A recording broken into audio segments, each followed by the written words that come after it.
The Football Trash Talk for Real Fans podcast is an unscripted and free-flowing conversation that may touch on mature subjects. While the opinions are real, the research probably isn't, and we can't help that Atticus will probably talk about the Knicks. And here we go. He trucked dudes. It wasn't just in a preseason game. He did it pretty consistently. He left dudes saying, "What happened?" Fletcher Cox is going to be around. How do you feel about that? Anyway. And I'm just going on eye test here, right? Like, I like the look of this coaching staff, you know? Alright, enough of this. Let's see what kind of shit we get into today. Lloyd, it's all yours.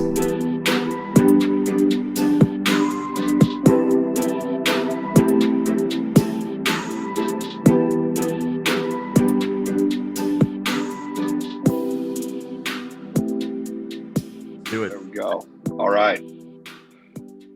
We are live for another week of Football Trash Talk for Real Fans Sunday mornings. Easy breezy.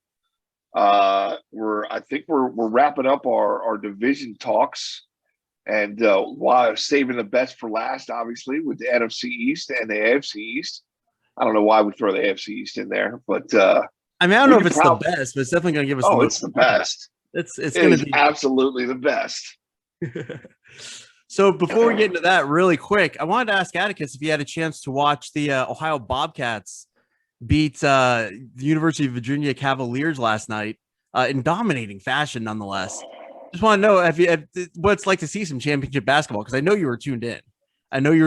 You were locked in. Maybe our point guard's getting some NBA talk. Maybe he ends up on the Knicks next year and can help improve you guys. What are your thoughts on that, Atticus? So actually, last night, where you see me sitting is where I was then also, and I did not get a chance to watch that. What sounds like highly entertaining basketball game. Didn't see it. I mean, you missed out. I understand it's hard to watch good basketball after being a Knicks fan for so long, but he's laying it on. We're in a mood today. Anyway, so we're going to go ahead and start with the AFC East, just to prolong the NFC East talk. Just spare my ears just a few minutes here. So obviously the first thing I want to talk about is finally, after doing none of this for the last 25 years, Bill Belichick finally discovered free agency, and like a kid with $1 million in the candy aisle, bought just about everything he could find. I'm just going to go ahead and say that it hasn't been proven in the past. Like, I think there's like a statistic out there. I've heard it a couple times. I don't remember the exact statistic, but when you're the team that does the most noise in free agency, you're also usually not the team doing a lot of noise in the playoffs, was the general takeaway of that. So with that being said, what do you guys think of what the Patriots are doing so far, and how do you see it affecting the division? Well, I think that in looking at all of these free agent signings that the Patriots picked up, it reeks of desperation to try to correct a ship that just went way off course last year. I think that the Patriots really saw how much they were depending on Tom Brady for much of their success. And it's kind of, like you can't really take a whole lot away from Belichick as a coach, but you can really see that Brady was the glue and that he just really helped to elevate the game of so many people around him. So with what they've done, you're right. They bought everything. They bought everybody that they could find who they thought could help that team improve.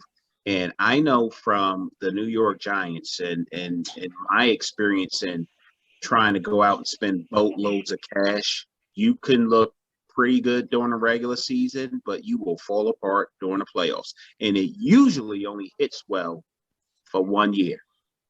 It's not to say that you can't find one or two good pieces in free agency. I mean, look at this shit, what they got going on here. The list is like extensive. So I'm not buying what they've done. They've got a couple of good signings in there. And I wouldn't even say that they're a step above good. They're good signings. Like, will it bring them over the top of where they need to be in that division? with the way that the Bills are playing and with the way that with the upside that Miami has. I'm not trying to really gloss over the Jets, but the Jets got too many unknown variables in terms of coaching and everything else. I still think the Patriots are going to be maybe third in the division. I can't disagree with any of that, right? And like the first team that comes to mind when we talk about winning free agency, and it's funny we're talking about the East divisions right now, is the Washington Redskins, right? The Washington Redskins historically made significant impact in free agency, like top names, top dollar, and they still always finish below 500, right? It just never worked out for them. I see a lot of the same thing happening, right? Like, you know, on paper, it looks like they filled some key holes, right? Like we know that they're a tight end offense. They always have been, you know, throughout this dynasty reign. But, you know, it's just too much. And it does reap desperation. You know, I don't see them catching up to Buffalo at all. And I think Miami's a much better team. I'm glad you said that about the Jets. Of course, Gorky would disagree with all of us.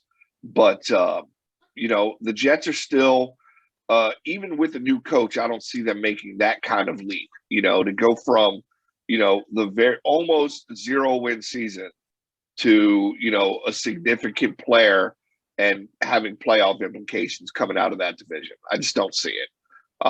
You know, Miami's got a pretty stout defense. They have a pretty young offense. And I think Buffalo's the cream of the crop up there. Yeah, I mean, so yeah, the Jets, I mean, I like, you know, we don't know what kind of offense necessarily Saleh's going to run. They got questions at quarterback because like they kind of hinted that they're going to, you know, depart from Darnold. I feel like almost kind of in some of these instances, it would have made a little more sense to do all these reviews like or previews kind of like after the draft, because I feel like it's going to change some of the things. But yeah, I agree that the Jets are still, you know, they get a mulligan year to kind of give the coach a couple off seasons to get hit the players that fit his system in. So I think that like, you know, this is going to be another kind of throwaway year for the Jets, just as far as, you know, just getting there. He's going to start getting their pieces in place. So next year is when you'd expect to see them make a little bit more noise. Yeah, you know, going over some of these Patriot contracts, it's just kind of, some of them are just kind of weird. It feels like they gave Nelson Aguilar a 2-year, $26 million contract. And, that he's going to be averaging about 11 million a year guaranteed, and that's close to wide receiver one money. And even though he made improvements last year, based on what I've seen of him in Philly and what I saw of him on the Raiders, he's not a wide receiver one. Like he's not the one you like say, okay, sweet, you know, he's not. And but at $11 million, he's not that far behind what say. And I know it's the Browns, but just because I know the contract, it's not that far behind OBJ. It's even less farther behind Jarvis Landry, and I think anyone would take those two over him. I agree. You know, I wouldn't be shocked to see the Dolphins win this division next year, depending on what they decide with Tua. I think the problem with the Dolphins right now is they have Tua, but I don't think at least the feeling is they're not thrilled that they have Tua. So it'll be interesting to see what they do there. That being said, they do have a lot of good pieces. You know, they do have a lot of good pieces. So while I'm going to say this is Buffalo's division, you know, if something happened this year where the Dolphins just beat them twice and then, you know, when all the other games are supposed to and they wind up in first and the Buffalo Bills end up a wild card, I wouldn't be shocked. Would be where I go with that. I wouldn't be shocked, but I'd still say it's Buffalo's division to lose. Although that being said, they're having quite they're pretty much bringing their team back as is. I don't think they've made a lot of moves so far, so that they're kind of staying pat, which, you know, that can always lead to some things. But yeah, I just keep saying it. I think it's the Bills division to lose. Yeah, that's about where I'm at. I feel good with saying it. I feel good and powerful with that statement. Yeah, I don't think that the Dolphins have really bought into Tua yet. I think they need to see a little bit more from him. I honestly watched him play a couple of games, and I thought that he was more of a game manager than somebody who was going to like dominate or be one of the dominant forces in that division. He didn't look really good. And I had high hopes for Tua. It's great. I would have loved to have seen him done well, but he had a difficult first year. I think the Bills I think we're all in agreement that they are the team to beat in the East. Mitchell Trubisky backing up Josh Allen. I think that was a pretty good signing. Mitchell Trubisky can still play good football, but I think the pressure of being the number one guy was just too much for him. And then once that Chicago Bear fan base gave up on Trubisky, it was like he gave up on himself too. I mean, he had maybe one or two games where he looked pretty good. Even that stretch of games where they won, where he was undefeated, he did not look good. The rest of the team played well, but he did not look good. But I think as a backup quarterback, that was a solid pickup for Buffalo. I think Buffalo is built for the playoffs. They're built for the long haul. I think there's a lot of retooling going on with the rest of the teams. And I agree with you 100%. Like the Jets can win 4 games next year, and that will be a success for them.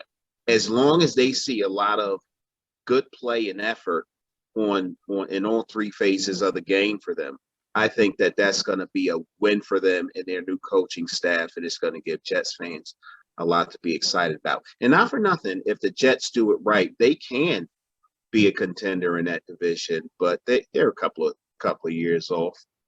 I could see their season kind of being like the Giants last year, where they kind of looked in disarray for like the first 6-7 games or so, and then really it's kind of that one game where they seem to turn the corner, and then by the end of the year, they're still going to end up with a losing record, but you're going to feel a lot better about them in the second half of the season than you did in the first.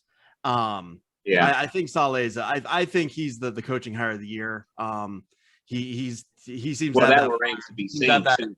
Yeah, he seems to have that ability to motivate guys. He seems to.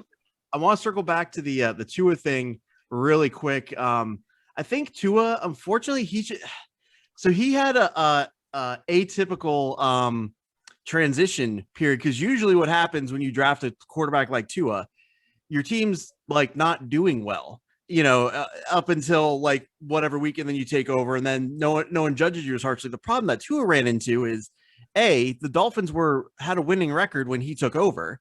They weren't doing bad. They were like, I don't remember. I'd have to pull it up, but I want to say they were, because he took over in like week 7 or so.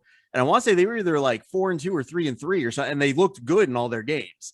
And the other problem is Riot, Fitzmagic, he's a gunslinger type, where, like you said, Tua's a game manager type. So they had an offense that was winning based around this gunslinger type, pull the trigger, bombs and that kind of stuff. And you go to more of a game manager. It was a complete stylistic change after what you were doing was working. So I think Tua got, unfortunately, kind of shoehorned. It just wasn't the proper time to bring him in. They should have rode Fitzpatrick on the hot hand he had going, and let Tua learn a little bit more, just because if it's going to be Tua's team in the future, you didn't do him any services by being like, hey, we're in the middle of a playoff chase. Go win your first game, big boy. Like doesn't seem like the proper place to bring in your quarterback, your new quarterback of the future anyway. I agree. I think there's nothing wrong with you drafted this guy to be a franchise quarterback.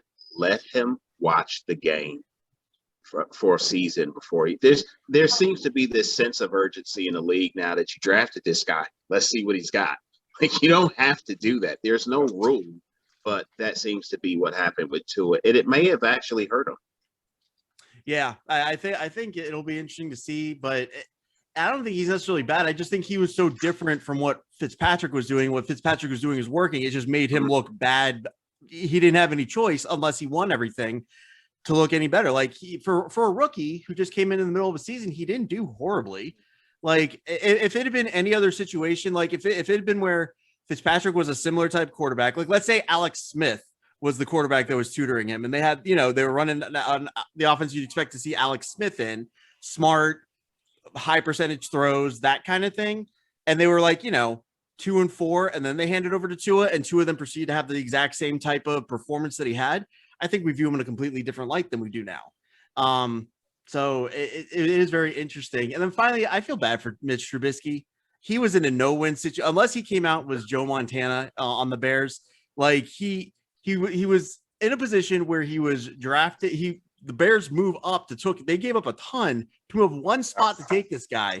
And then he's also in the same draft class as Deshaun Watson Mahomes to get and Mahomes.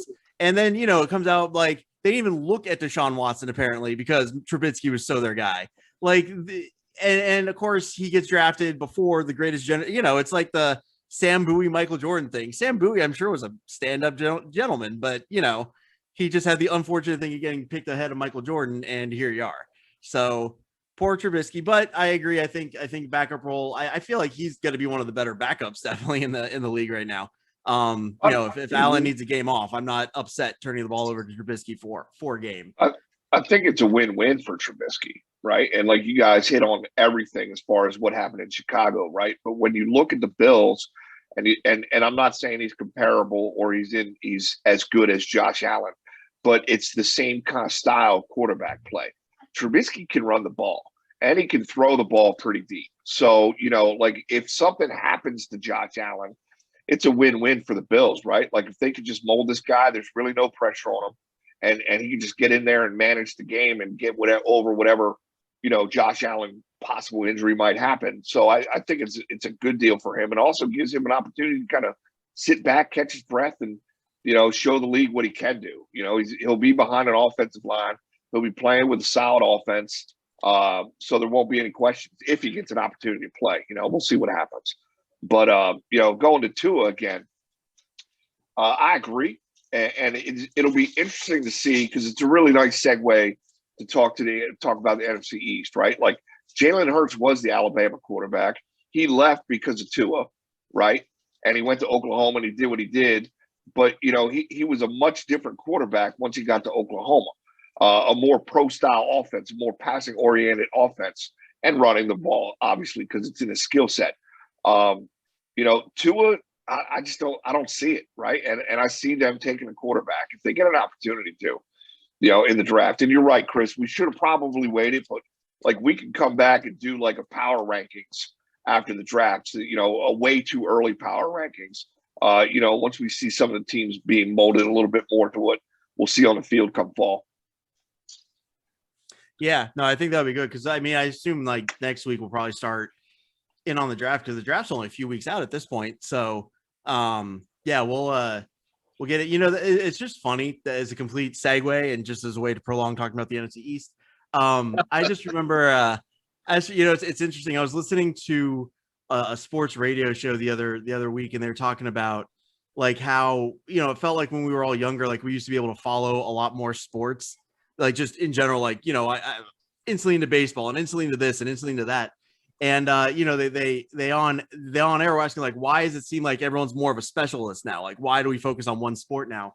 And my theory is just because there's just more out there. Like before, like 20 years ago when the internet wasn't as prevalent, you couldn't look up like you got 1 hour of TV like with Sports Center to figure out who your team might be looking at in the draft. That was it. Now we can analyze it 24/7, and there's so much like hyping up of everything. That's like really like as an NFL fan, once the season's over, there's like 3 weeks to like kind of recap what happened, and then boom, free agency, and you got all that. And then 3 weeks after that, boom, the NFL draft. Then 3 weeks after that, they're back in OTAs. So it's crazy how quickly we go through everything. So that's my little Chris segment of the day. That being said, let's kick it over to the division that some people have been chomping at the bait to talk about. This is division that got its ass thoroughly handed to it by everyone else they played, including the division champs, the Cleveland Browns. That being said, I'm going to go ahead and back out of the way. Atticus is already scowling. Loy's already got that look on his face like, shut the hell up, Groban. So I'm going to get out of the way and let you guys talk about your favorite division, the NFC East. I will say it is the Redskins division to lose. Ooh, Redskins division to lose. The football team, my trademark, the football team. My fault. Sorry. That's right. The Washington football. I think the NFC East is weird, right? Like, it's been nearly 2 decades since anybody's repeated as division champs. And I really don't see that changing this year, right? Like, I think that when you look at the Dallas Cowboys, as much as it pains me to say this, right, their offense should be spectacular, right? And that might not even be the word for it. And I think that, they have a new defensive coaching staff in there. And if the scheme that they put on the field can at least manage handling other teams middle of the pack style, right? Like they don't need to be a top 5 defense, right? They need to play well and not get blown, not allow teams to just score on them at will. And they're going to be able to stay in any ball game with the offense that they have, right? The problem they're going to have in the division is they play the Giants and they play the football team. And both of those defenses could be top 10, right? I think the Washington Redskins had a top 5 defense last year. If you look at, points against and you look at total yards against, I think they were in top 5. And surprisingly, the Giants weren't that far behind, right? Like their defense was pretty stout last year. It's just that they had an inept offense at times that didn't play on the same level that the defense does, right? So it's going to be a tough division for them to play in. And then you have the Eagles, and they look like, they blew it all up about a month ago and looked like they were just going to go straight rebuild. And then they just started restructuring contracts to bring everybody back, right? That's just weird. That makes no sense. A couple people did make it out, like the Green Goblin Mills is out, but they re-signed, they signed Harris. That's an upgrade at safety, if you ask me. It's a huge upgrade at safety compared to what they've had for the last 3-4 years. And that's a spot, their secondary is a spot that they desperately need because they have one of the top defensive lines in football, but they're just getting burned on the back end, right? Because they just don't have a secondary. So it's going to be extremely interesting to see what happens. I'm going to save my predictions for a little bit later, but I think that the NFC East, barring some crazy injuries like we've seen for the last few years, is going to look a lot different this football season, right? I think that you got Saquon coming back for the Giants. Dimes, to me, he's a decent quarterback. He's fucking fast as shit. Like that's shocking. The fact that he can run that fast. But they have some decent receivers. They signed Galladay, which I think they overpaid for, by the way. Right? Like Atticus is probably super happy with it, but like he's had one good season and 4 middle of the road seasons as a wide receiver with the Detroit Lions, having Matt Stafford throwing him the ball, right? Like he had 97 receptions last year for like under 9 yards a catch. That's not good. That's just not good. And when you got Stafford throwing you the ball, you would think that would be a lot higher than that. So, but Dimes can throw the ball. And as long as, people aren't dropping it like Ingram did, I think Dimes probably looks a little bit better. Fitzpatrick, because we've already talked about him. Now he's with the football team. He's had one decent season in his career as a quarterback for the Jets. I think he was 10-6. I think he was 4-3 last year as a starter at Miami. Outside of that, he's never had a winning record as a starting quarterback. He's fun to watch. He's going to keep him on their edge of seats. He's got a couple burners, as far as wide receivers go. They have a young running back. But again, I just don't, I don't see anything beyond like a 9-7 for the Washington football team. I've said a little bit. I think for the first time in his career, he's got a defense though with him. Like I can't think of any great defenses he's played with either, because he's kind of a Brett Favre mold. He's gonna be a gunslinger. He's gonna throw some balls he shouldn't. He's gonna get picked off. And he's never had a defense that can like override those errors, because he does bring a lot of sparks and a lot of dazzle to your team, if nothing else. For a journeyman quarterback, you're not upset that if your team signs him off, you don't feel like you have incompetence going into your quarterback position. You don't think you have the greatest ever, but you're not like upset with him, I don't think. And you get to come up with a cool moniker about it. So that's that. Before I get to Atticus, I just wanted to touch on one thing about the Cowboys. The one thing I'll say about the Cowboys is I think they're going to run into problems because their offense, while great, isn't the type of offense you want to pair with a very questionable defense.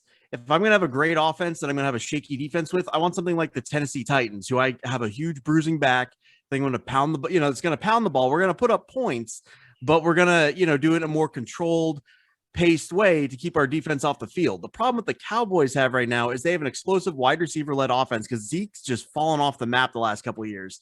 And they have an offense that's going to score, but it's going to score quickly, which means your defense is going to be out on the field and they can't stop anyone. So you have ways to manipulate an offense like that when you can run the ball easily against their defense and keep that offense off the field. So I think that's where they're going to run into problems. That being said, let's kick it over to Atticus, who if I'm going to be honest, I think the Giants are the wild card in this division this year. Kind of like what I was saying about the Dolphins possibly winning the AFC East. The Giants could put it together. They seem to really have a lot of mo at the end of last year.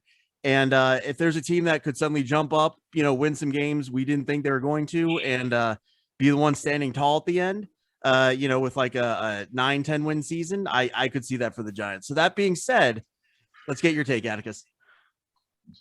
Man, there's just so much to talk about in this division this year, and I agree with Mike. I don't know that I completely wholeheartedly disagree with Brandon Gorky and his sources in saying that Washington is the team to beat in this division, because this division, like Lloyd pointed out, just doesn't produce repeat division champs for whatever reason. And that's probably why it's consistently been one of the most competitive, even when it's the worst division, one of the most competitive in terms of who's going to win it in football. I just don't see where the rationale or the thought process says that's the team to beat. And I'm going to start with Ryan Fitzpatrick. I happen to like Ryan Fitzpatrick. Fitzmagic is what they've dubbed him. And he will give you the most exciting, thrilling loss you will ever see. And that's usually what happens. He will play like a fucking man possessed and have an outstanding 5-touchdown game, but he threw 4 picks and fumbled twice. That's what he gives you, but it's exciting. I don't know what the issue's been with him. I think he had one other winning season, though, with Buffalo in 2011. I know that they signed him to a big contract after that, and he fizzled out. Yeah. But I think he did have another winning season. I mean, I like him. I honestly think if you're going to have the ideal backup quarterback, Fitzpatrick is the guy. But for him to be your starting quarterback, I don't know if that's what you want to bank on to get you into the playoffs and go and potentially win a championship. That being said, a lot of things in Washington and a lot of reasons that Washington fans will feel good about their season coming up. They picked up Curtis Samuel, good wide receiver. That Ryan Fitzpatrick, he will sell tickets. People like him, whether he wins them games or not. I think everybody likes Ryan Fitzpatrick. Mm-hmm. He's like the NFC East's version of why can't I think of his name right now? The quarterback in Jacksonville, the former porn star. He's Gardner like Minshew.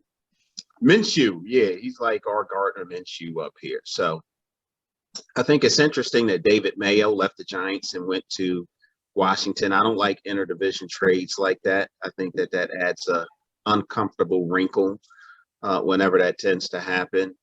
But I just don't see Washington. Washington finds a way to fuck up the perfect season when nothing else is. When I think about Washington, I think about how when RG3 was the sensation of the league, and he might have had a torn meniscus or something was going on with his leg, and they kept him in the game. This is what Washington does. They just know how to destroy their chances of having a good team for a long period of time. That's just what they do. Now, that was a different time, a different day, different coaches, different philosophy, but it's still Washington. And somehow I think Washington is going to find a way to mess this whole thing up. talked a lot about Dallas. Dallas is such a conundrum, right? Like, I know that Zeke didn't have the best year last year, but I think there are reasons for that. I think that Zeke in the NFC East has been the most consistently above average running back in our division for a long time. And I think because he can stay healthy, I like him. He runs hard. He gives you a chance every time he touches the ball. I think that he is still a very good quarterback. With Dak coming back, I think there's a question mark there in terms of his ankle, his game change play, the way he plays the game change. I think we saw a little bit of that with Carson Wentz because he got injured so much and he altered his game a little bit. And I think a lot of it was the coaches trying to fit him into a box he didn't belong.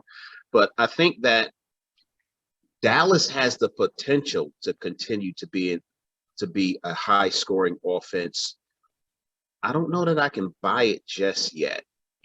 Like McCarthy really hasn't shown enough to say that he can do that with that team. I mean, clearly he don't have any respect for defense because his defense was like garbage. And like Mike said, if they can just be average, they could win games if their offense plays at the same level that they did last year. But who knows if they're going to be able to do that? I mean, this guy suffered a devastating broken ankle. That was horrible to look at on TV. Is he going to be the same player? I don't know. I think that a lot of guys on that team like to they rallied around Dak and tried to prove some things near the end of that season, but that organization is very much in disarray.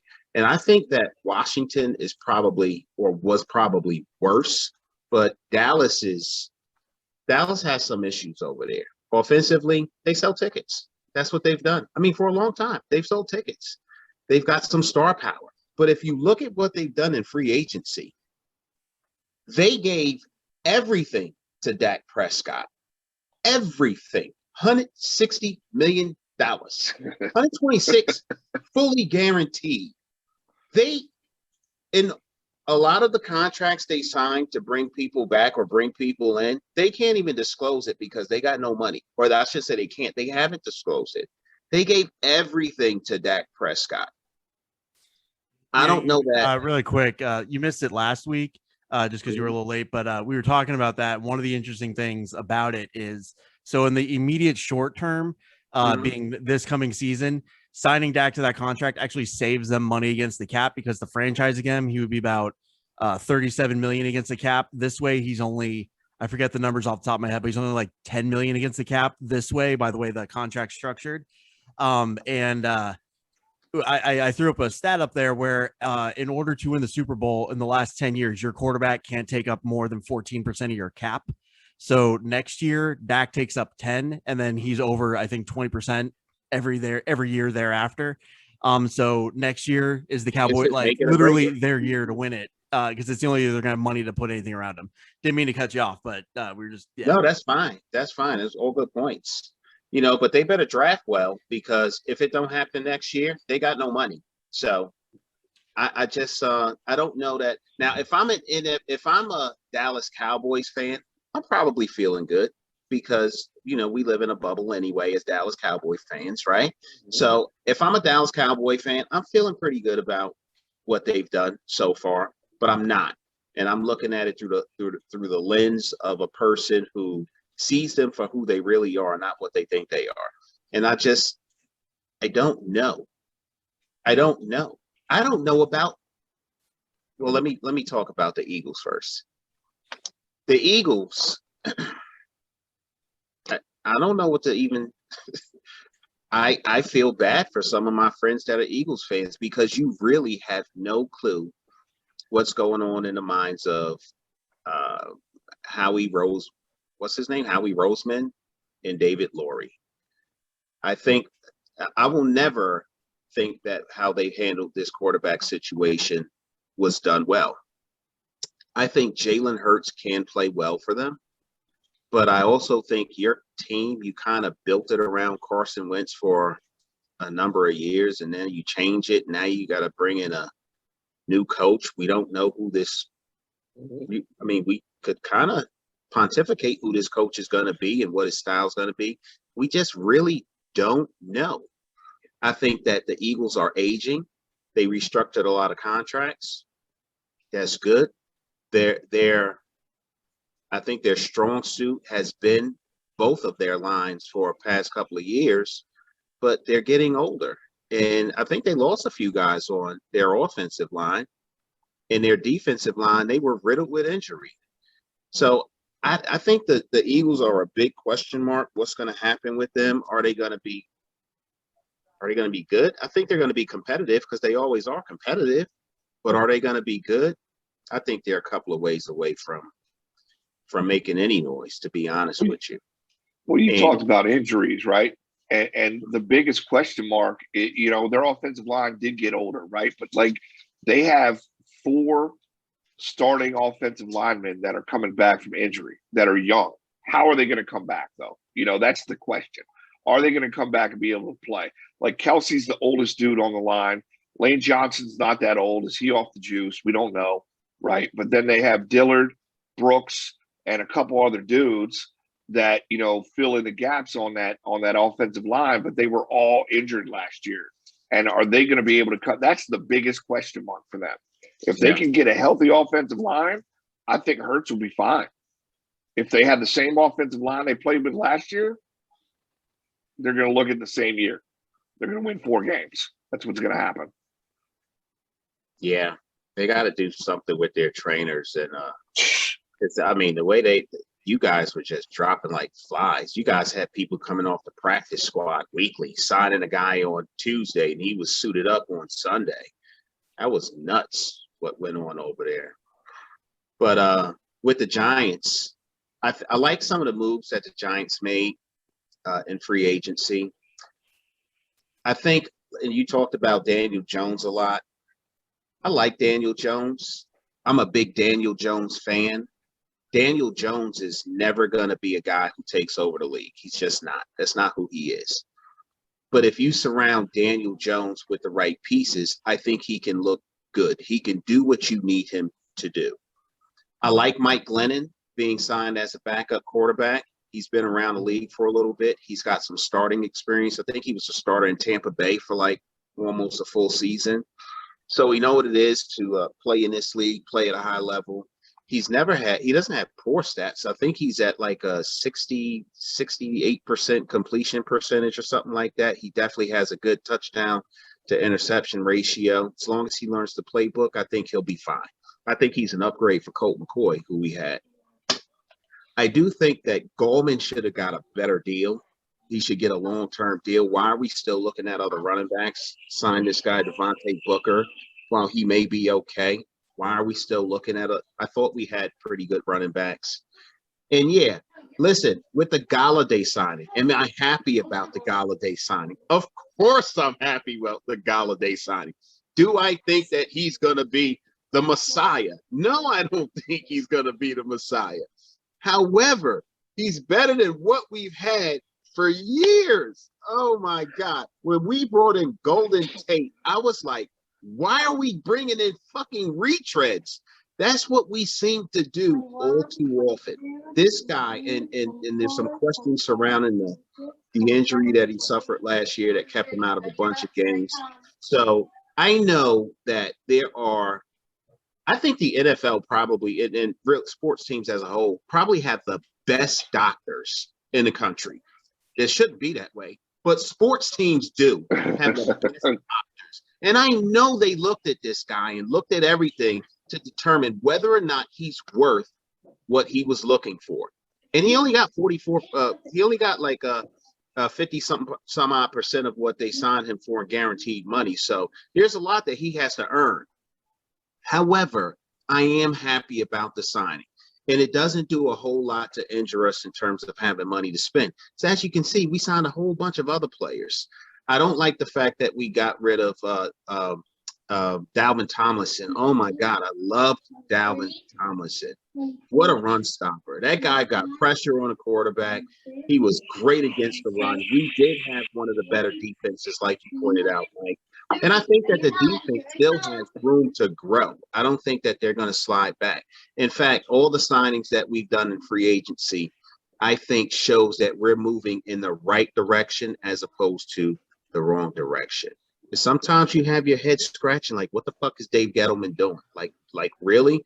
Even with Kyle Rudolph offers a presence in the end zone when you're down in tight coverage where he will catch some balls. I mean, he's getting a little up there in age. I think he's like 31 or 32 years old or something like that. But he still has some time where he can be very effective and help you to do some things, open up your playbook. I love the fact that we signed Leonard Williams to a contract. I hope that sometimes when people get paid, their play diminishes a little bit. I hope that doesn't happen, but I'm pretty cool with what we are, especially after the Gettleman signed John Ross, and we were like, really? We want a premier guy, and you bring in John freaking Ross? And I think you probably know more about him, Chris, than anybody, but really? John Ross?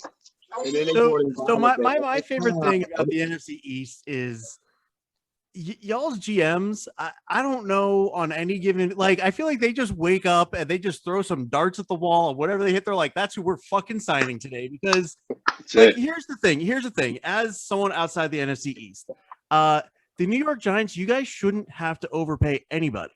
Like, I get that Cowboys are like the Cowboys, but the Giants they're a blue blood in my opinion. And you guys shouldn't have to overpay Galladay. You shouldn't. And you did.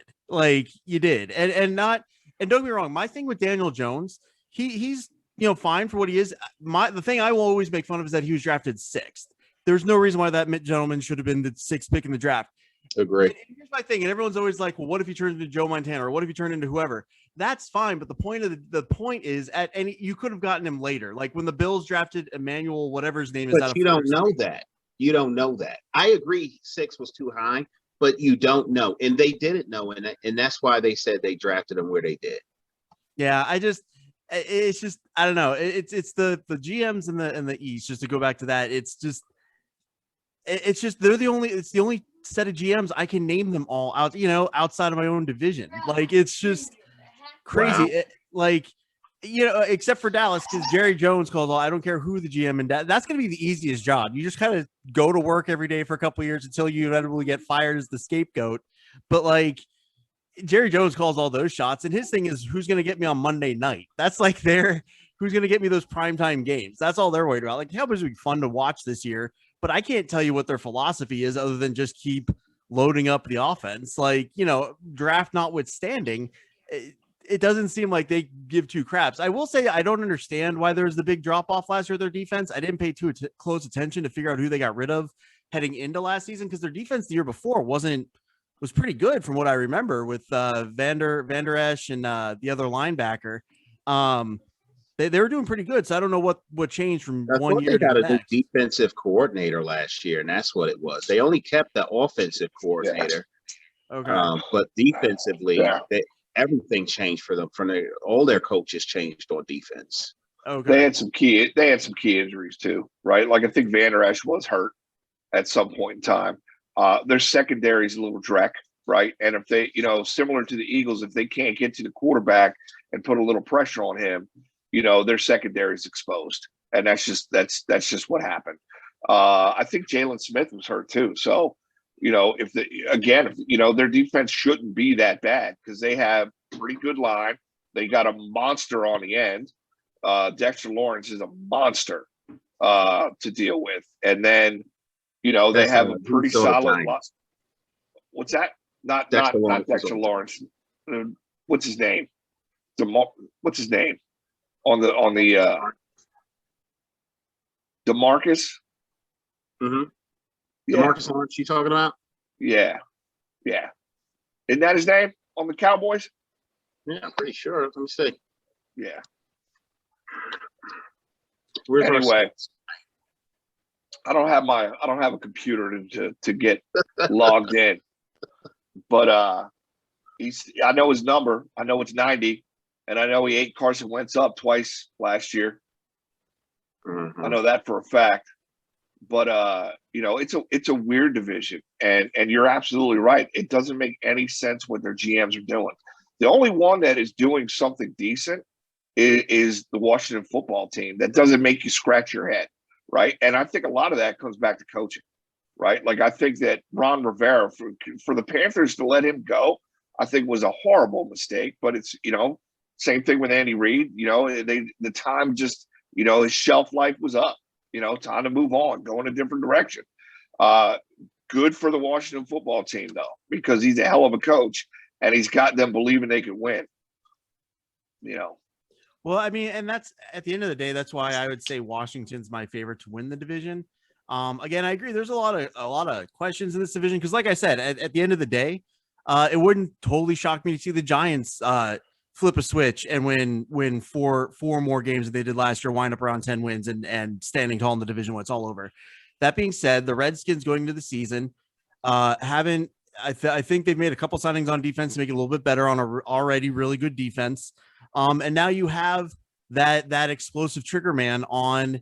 And again, I get that, there's going to be games where he gives up throws 5 interceptions and loses a fumble. But at the same time, there's also going to be games where he throws for 5-6 touchdowns because that's what he brings. And this time, for the first time in his career that I can think of, he's got a really stout defense to maybe cover up some of those interceptions he throws. I'm not saying they're going to be able to get away with it every game, but at the end of the day, he's never had a defense that can occur for those mistakes. I'm not saying he's going to be the greatest quarterback in the entire league next year, but I'm saying that team's going to be like every week you're going to be worried that team's going to torture defense for 5-6 touchdowns. You just are. And they have a defense that you're not also going to be able to guarantee your way to, unless you're the Cowboys and just have that much firepower, are going to be able to score 5-6 touchdowns. So that's why I feel like even though their offense is going to have great weeks and not great weeks, I feel like that defense is going to keep them consistent throughout. What's the plan for him? 2 years they paid him. I forget how much, but they signed him to a 2-year deal. Are they looking to draft a quarterback? And if so, what's their draft position? Like, what's your plan if you're Washington at that position? Yeah, I mean, 2 years. I mean, so it's interesting is it's just a 2-year deal, right? Because that to me says they're going to at least he's the guy this year, right? I assume he's. Oh, no, it's 1 year. I'm sorry, it's 1 year. Oh, is it 1 year? Okay, 1 year. yeah. See, that's just as weird to me because like they don't have anyone that I think they would try to groom for the future, right? He's just like a gap stop. So if he's a gap stop, and that means you have to find a really quarterback this year. Yeah. I don't know. I mean, again, this is the fun of watching the NFC East. Weird. Every given one, they kind of. It seems like there's this combination of have they thought this out? Do they know exactly what they're doing? Like, or maybe we're just firing blanks and seeing what sticks on the wall. And I don't know. That's just what makes it fun though, because the only draft philosophy I can like definitely look at and say this is what this team does. It's Jerry Jones drafting high personality people who are going to get him on Monday Night Football. I don't know if that's a philosophy that's going to win you a Super Bowl, but it's a philosophy nonetheless. And that's the only one I can pick out of all the GMs in the NFC East. I don't know. I kind of see where like some of Gettleman's signings just make me scratch my head, but the bulk of them, by and large, I see he's trying to build a team. Like he fills spots where we have issues. When he came here, the offensive line was a freaking train wreck. That offensive line has done significantly better over the last 2 seasons, substantially better. I thought that he's considerably overpaid by signing Nate Solder. Thank God Nate Solder took a year off for COVID. He comes back and he said he wants to come back and play. I don't know if there's a team that we can get rid of him and they can take him or whatever the case may be, but that's a lot of dead cap money right there that we're giving a guy who's not going to start, because the kid who we drafted last year, I can't even think of his name right now, but he did really well in 12 of the 16 games that he started. Really well. He struggled in a couple of games. Of course he's going to struggle. Look at the talent that he went up against in the NFC East on that left tackle position. But by and large, I can see what he's trying to do. But then he does this stupid shit that makes you want, like John Ross. Why'd you sign John Ross, right? Odin Odenigbo, unless this guy has a breakout year, this defensive end is supposed to be an edge rusher that he tried to fill a spot, but he filled the spot with a guy I would not have had. But I'm not a GM either, you know. You understand what he did with Leonard Williams. You understand what he did with Kyle Rudolph. You understand what he did with Kenny Galladay. You understand what he did with Mike Glennon. You see where he's trying to go with some of these things. You kind of see where he's trying to go with some of his draft picks. And not for nothing, he hasn't done poorly in a draft. He's done okay in a draft. But he gives you these moments where you just want to pick up the heaviest thing next to you and throw it at your TV on a Sunday afternoon. Because you're like, what the fuck were you thinking? I don't know. I think the one that gives you a lot of reason to pause, which is weird because he really started off doing pretty well, is Howie Roseman. Like, what the fuck got into this guy? It's almost like one of those Scooby-Doo cartoons where you pick the mask off the guy and you figure out, oh, it was Jerry Jones in there the whole time. You wonder what's going on because he used to do, like, I remember seeing signs in my neighborhood and Howie We Trust driving around in the Poconos. And now, please, they want to burn him in his house down with him in it. He literally struck lightning in a bottle. Literally, one time. That's it, right? It got them a Super Bowl. So, obviously. Yeah, but some of the deals he made along the way, people were like, how did he do that? The whole Sam Bradford deal was how he was able to get what he got out of Minnesota was ridiculous. But again, it was, you know, when you look at Howie over a tenure, he's at the bottom. He's in the bottom 10 of GMs. And like, you know, because of the Super Bowl, because they won, you know, that was glossed over. It wasn't even looked at, right? But now when he's you start Trent Dilfer of GMs, you're saying? Exactly. That's a great point. Trent Dilfer. And it's mind-boggling, you know, and that's, you know, not to talk more about the Eagles because it's still a conundrum. It's still a big question mark. Like what is really going on? But the draft is going to make or break this, not make or break, but it's going to tell a very tall tale as to how this season's going to go. Like there's two people. There's three things he could do. I think they could draft the kid out of LSU. Right? You got the sixth pick? Yeah. Sixth pick. They could draft the kid I out of that. You got the sixth because you threw the game against the Giants when you would have been at 9, but now I remember. You're at 6. Yeah. Threw a game. Yep. Loy called it in specifically. He said, listen, there's this guy in my trash talk group on Facebook that if the Giants make the playoffs will be insufferable. So if you want to go ahead, you guys want to go ahead and lose it. I already got to put up with the Cleveland Browns guy. If you guys want to go ahead and lose it, so I don't have to put up with him. Look at our backup quarterback who we've had for 5 years. We need to get him a look. We need to see what he's got. He's been on a team for 5 years, but let's see what we're working with. I said, Doug, you want out of Philly? You want out of Philly, Doug? Then pull Jalen Hurts, you know, before the third quarter. Just pull him. Put in Sudafed. Then that seals the deal. You'll be out of Philly, man. They'll fire you.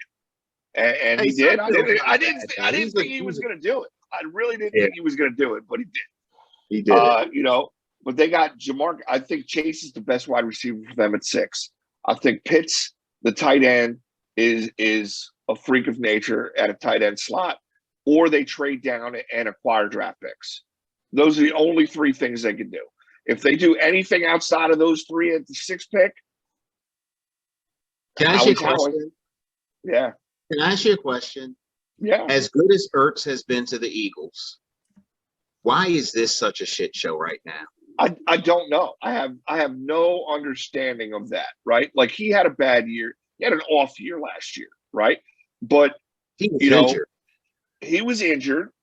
Wentz was running for his life, you know, and you know, there was and the line was destroyed, right? Like, so I don't know, but I do think that he is the only piece the Eagles have that they can get away with that has value, right? For them to trade and get something of value back, what else do they have?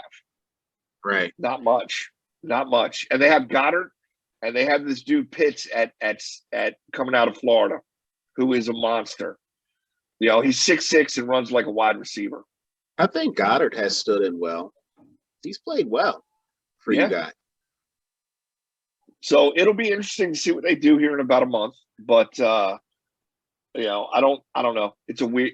The NFC East is weird. Who knows? Who knows what's going to happen? Right? Like, I think if I were to pick somebody, still better than any tight ends out of any of the AFC North teams. But they have no wide receivers. They have none. That was for Chris. Oh.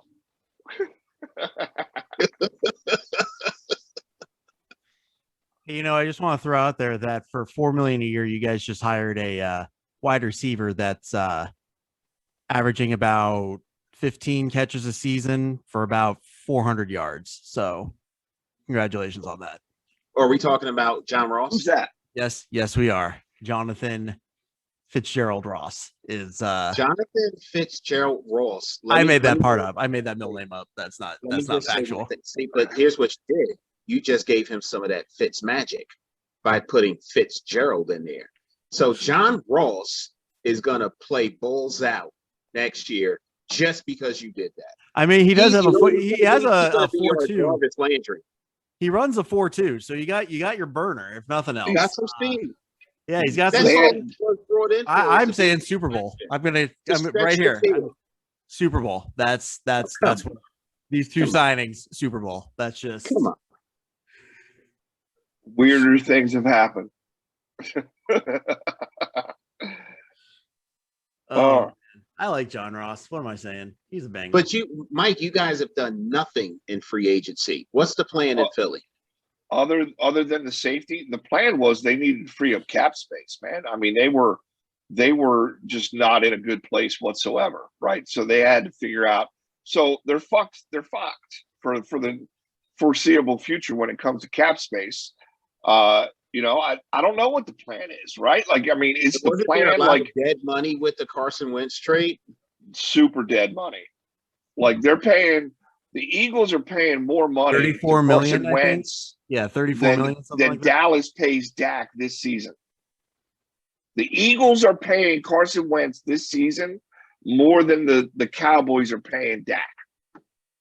So when the Colts make the playoffs this year, it will be the Eagles who paid the paycheck of the guy who brought them. Well, I mean, if we're being, you know, if we're looking at it from a historical perspective, the Eagles are kind of used to paying Carson Wentz money and then seeing another quarterback do well, whether it be for them or him on another team. They're used to paying him a lot of money and him not helping them out in the playoffs, is what I'm trying to say. So, I mean, that's just par for the course. Anyway, good for Indianapolis. Wow. Good for Indianapolis.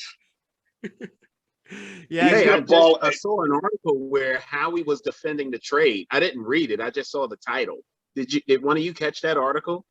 Yeah, I did. And you know, if Carson balls out, it's not a bad trade, right? They get another first out of the deal. But the first is a late rounder.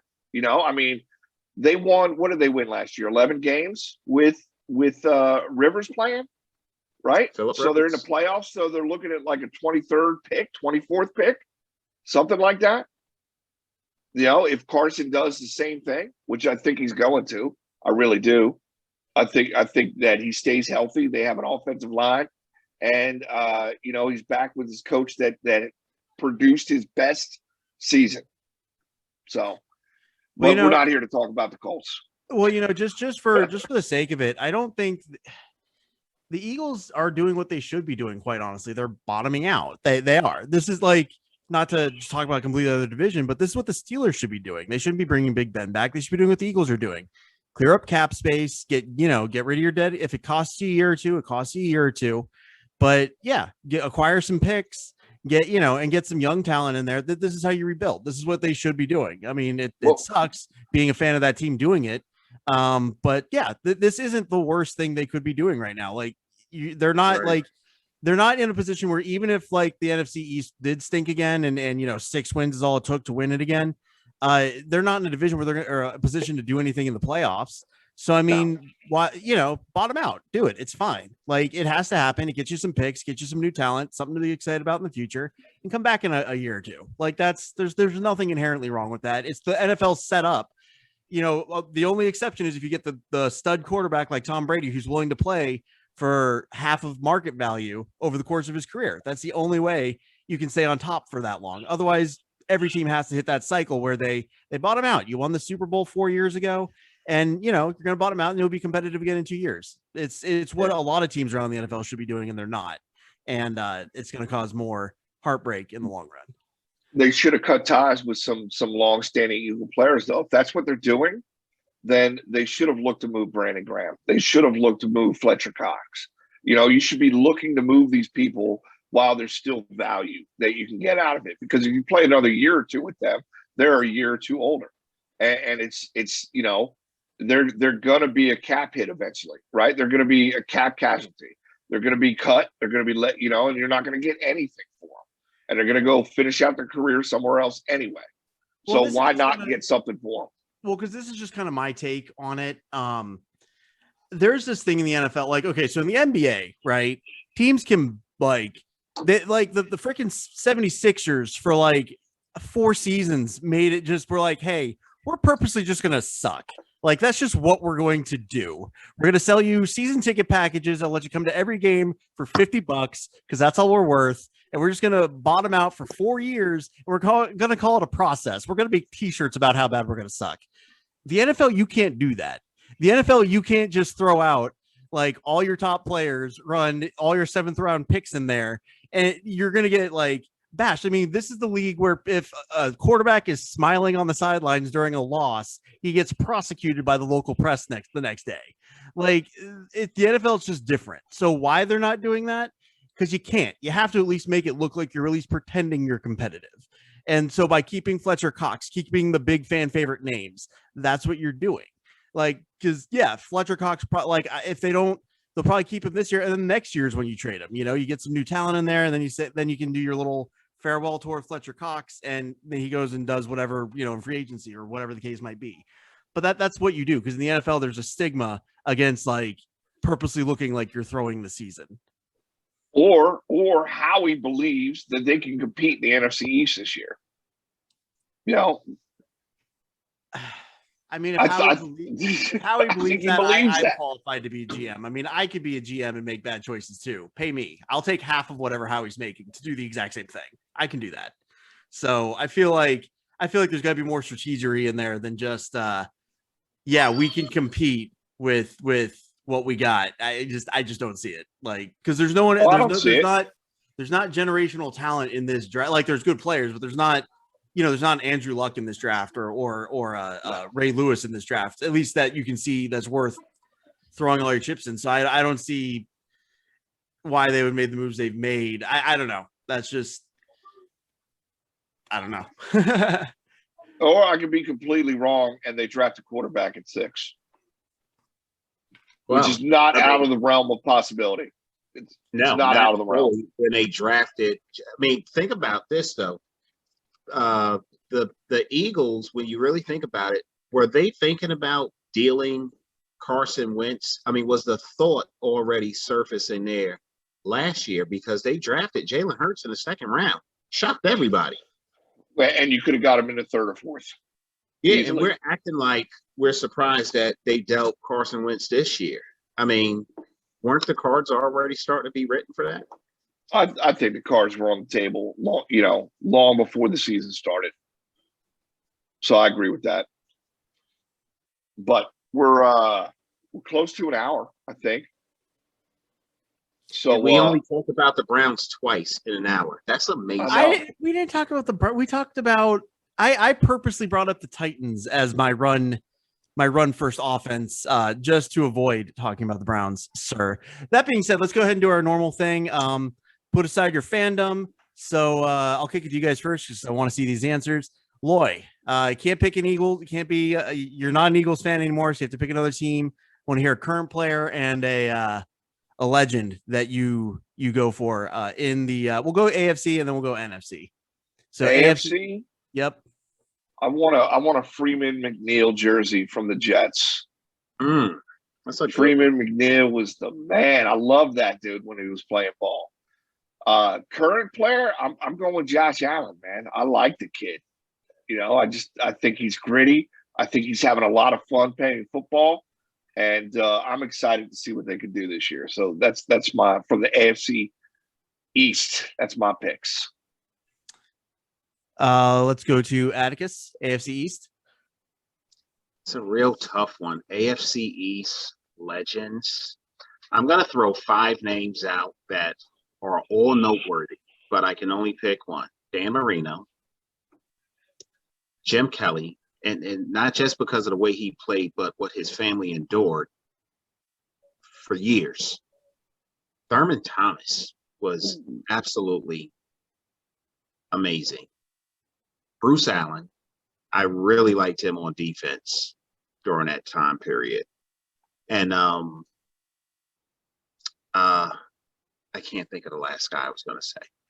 And honestly, I don't think anybody's going to pick Joe Namath because he's kind of, honestly, I think Joe Namath is like the Trent Dilfer of that era, to be honest with you. But I mean, I guarantee it. So what? I appreciate that somehow on this podcast we've made Trent Dilfer like a standard that we compare all kinds of people, whether it be GMs or whatever, and everyone somehow knows exactly what that means. So sorry, Trent Dilfer, if you're watching this, but I know, because he will be. This is definitely good Sunday watching. I think because of everything that he went through, I'm gonna go with Jim Kelly because I like his story too with the cancer and his kid and the foundation and all of that stuff for a prior player, an older player. For a current player, I mean, how can you pick anybody other than Josh Allen right now? Is there anybody? I'm not going to pick Sam Darnold. Are you going to pick Sam Darnold? Gordy would pick Sam Darnold. I'm not picking Sam Darnold. But yeah, I think I'm going to go with Allen also. So I'm gonna talking AFC East. I go with Dan Marino. I just he's the best quarterback to never win one, and I get to wear a teal jersey. So that's just victory all around. The exact opposite of the Trent Dilfer. Yeah. He's just a good. Yeah, I feel like you can't have a QB conversation without him. So I'll give him his props there. Current player. I mean, I would say Allen. I'm trying to think of anyone else so it's not a clean sweep on Allen, but he's the most exciting player in the division right now, hands down. Maybe I'll go Cam Newton, Patriots jersey, just to be a contrarian for fun because Cam's a good guy. So we'll go there. So let's kick it over to the NFC East. I'll go first just to make it so I can get out of the way and let you guys strain over who you're going to pick. I mean, oh, wow. I'm blanking on his name. So for legends, you got to go LT, right? Linebacker for the Giants. It's just possibly the GOAT when it comes to linebacker play of all time. He's easily top 3. And I think you could easily argue the top 1. He's the man that gave us Bill Belichick as a coach. So thanks for that, I guess. But no, he's a stud, always will be a stud. And he when you think of all-time linebackers, it's just he's the one. And then current players, I'm gonna go underknown and underrated.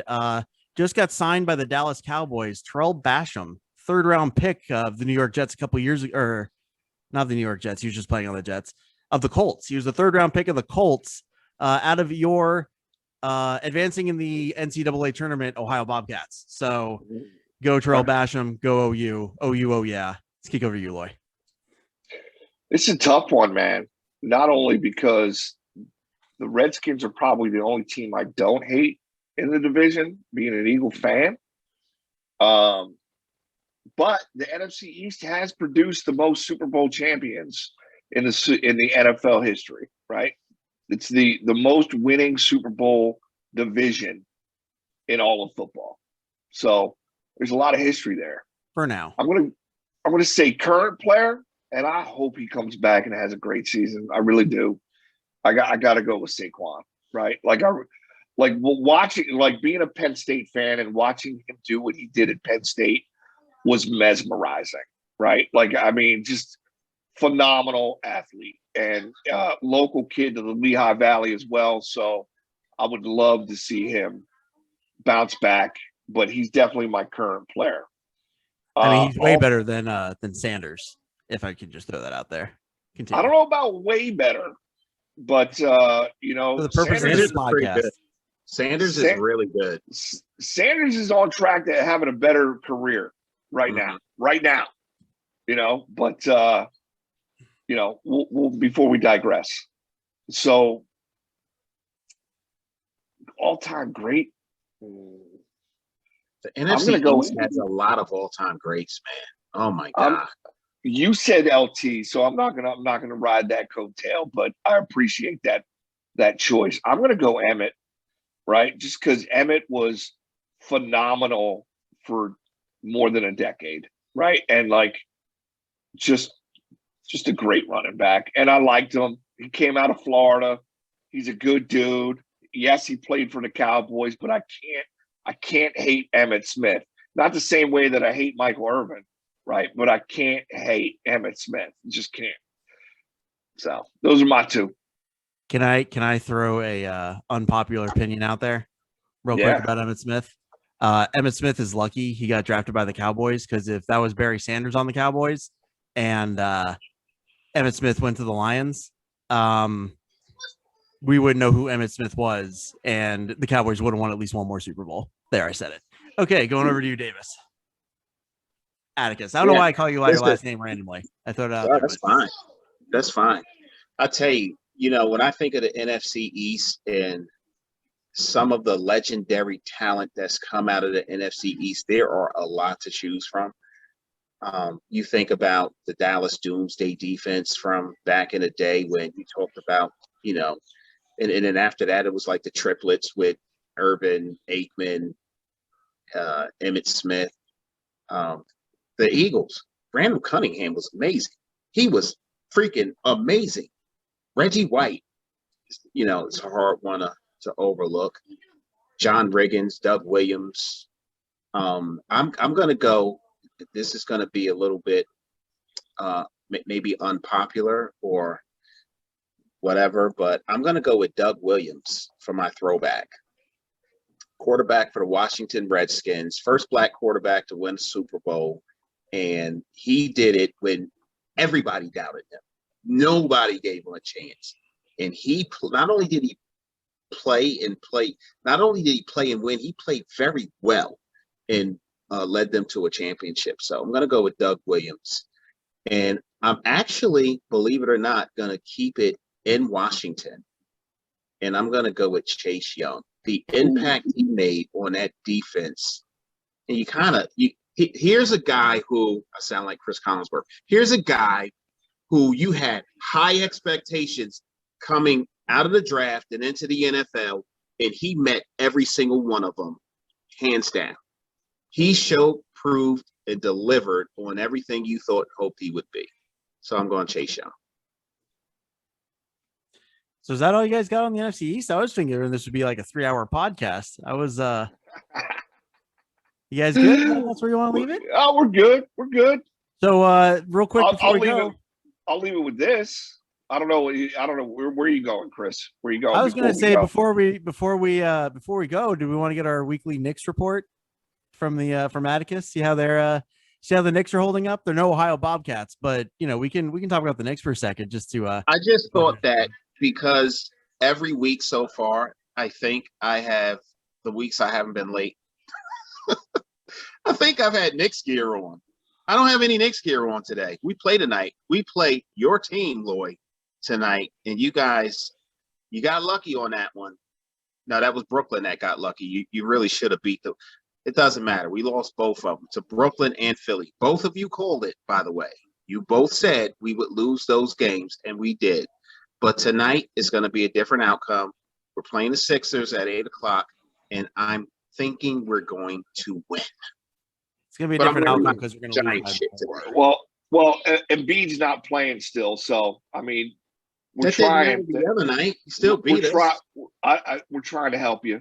At least get a shot. You know, at least split the 2 games. That was not a mercy. You don't need your help. We want to win. I'm not even a Sixer Get him out fan, there. man. Throw him on the court.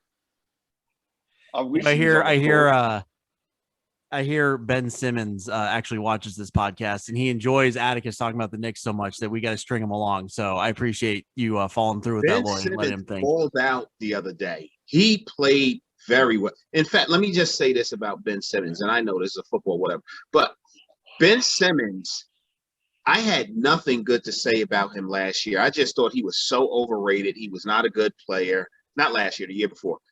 And this kid has really blossomed into one of the best players in the league. I stand corrected on that kid. He's good. Well, and I know it's a football podcast, but I think that has a lot to do with coaching too. I think Doc Rivers doesn't don't worry about fucking shooting the ball. Play your game.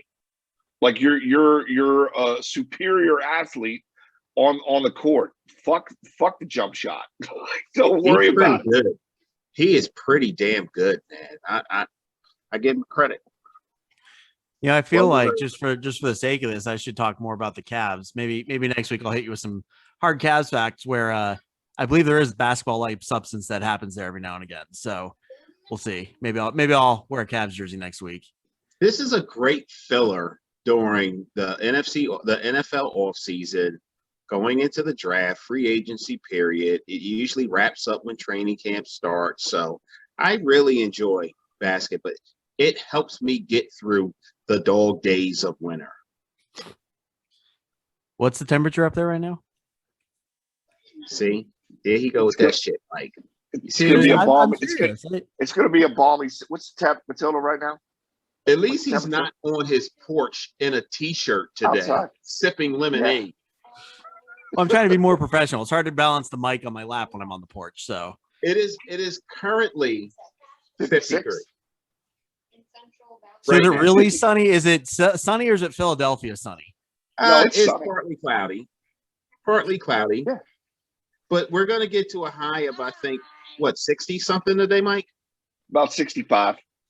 We're going to be in a T-shirt, but you better bring a jacket with you weather today. How's that? Yeah.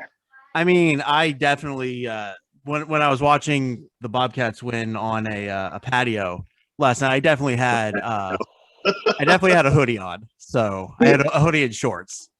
So that's where we went yesterday. Mostly because most of the Ohio stuff I have is hoodies, so I had to figure it out. But I was wearing shorts, flip flops, and a hoodie with the sleeves up. But still, I mean, this is got to be heaven for you. I mean, because Ohio weather is like the most dysfunctional weather pattern in the country. I think. Labor practice is crazy. Well, and it's funny you say it just because just to tie it all back to basketball. When LeBron left for the Heat, I was upset, but I can't blame him for it. Cleveland to Miami, okay, I'll do that. It's a tough choice. It is real tough choice. It's funny because Butch Davis back in the day did the opposite. He was at University of Miami and went to coach at Cleveland, where he was there for 4 seasons, I think. Infamous Bottlegate happened during his tenure. That being said, I know every day, in December, he woke up, looked outside. He's like, man, I could be cruising on South Beach right now. What did I do? Where did I go wrong with my life? Yeah, I feel it. Cleveland, I love you, but get your weather in order. It's crazy. Michael Loy tapping out early. All right. Nope, there he is. Mike's going to the mall with the kids. So we should probably wrap up. Yeah, Matilda's been asking me for the last. Yet, Mike? What's that? Are they in the background saying, Dad, let's go? Matilda, is Max playing Minecraft, so he's cool. You got to get him a new shirt while you're at the mall today. Saw a Wentz Eagle shirt. I told him. I said it's time. We got to get you a new one, man. So don't waste money on a don't waste money on a Hertz. It's not gonna. You'll be replacing it next year. So we're gonna be safe. We're gonna go with a Dawkins. You can go throwback, right? Yeah. It's a safe move there. Right. Continue to wear it. We'll wrap that up. I'll try to get that new closing to you tonight, so we don't get. We actually got silenced, Atticus. Did you know that they? All right, we're getting vicious back there. We got silenced on Facebook. Apparently, they muted part of our podcast because really? rocking the Lionel Richie. Yeah. Apparently, we're using a copyrighted song at the end, so they muted it. But it's at the end, so it doesn't matter. It's when we talk about the Knicks, so it's probably for the betterment of the podcast. And on that note, we'll catch y'all next week. What are we gonna do? The draft next week? You guys want to talk? We're gonna do the draft. We're gonna do the draft. Let's start talking about that. All right, cool. So we'll catch y'all next week. All right. All right, guys. Enjoy your Sunday. Peace.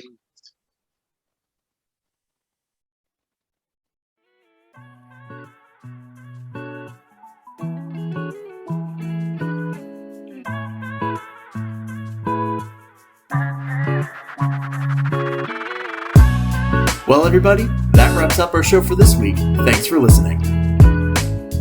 Here's a random weekly fun fact for you. Since 2010, the New York Knickerbockers have only won 7 games in postseason NBA play. In an unrelated story, America's team, the Ohio Bobcats, will be playing Creighton in the second round of the NCAA tournament Monday night on TNT at 6:10. Anyway, this has been the Football Trash Talk for Real Fans podcast. It's been a pleasure, and as always, F yo team. Stay safe out there.